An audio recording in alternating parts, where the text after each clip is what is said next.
Kahapon, sinabi ng pag-asa ng Southwest Monsoon o habagat ang dominant weather pattern na nakakaapekto sa ating bansa.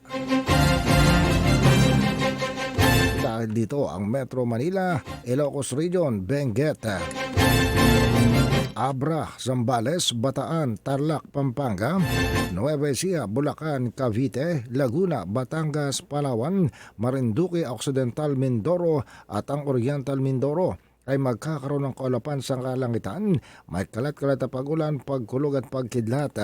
Sanhi pa rin ito ng habagat. Sa mga lugar na ito, posible ang mga flash flood o landslide dahil naman sa katamtaman hanggang sa minsan ay malakas na buhos ng ulan. Sa natitirang bahagi ng Luzon, may mga pag-ulan pa rin mararanasan. Sanhi pa rin ng habagat, pero ito ay sa panahon lamang ng severe thunderstorms. Sa Visayas at Mindanao, ang localized thunderstorms ang maaaring pagmulan ng mga kalat-kalat na pag-ulan, pagkulog at pagkidlat. Samantala, sinabi ng pag-asa na may namonitor silang tropical depression sa labas ng Philippine Area of Responsibility. Kaninang alas 3 ng madaling araw, ito ay sinukat sa layong 1,990 po, 1,990 kilometers silangan ng extreme northern Luzon.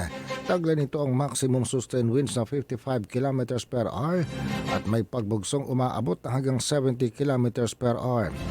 Ang galaw nito ay sa direksyon ng east-northeastward sa bilis sa 30 kilometro bawat oras.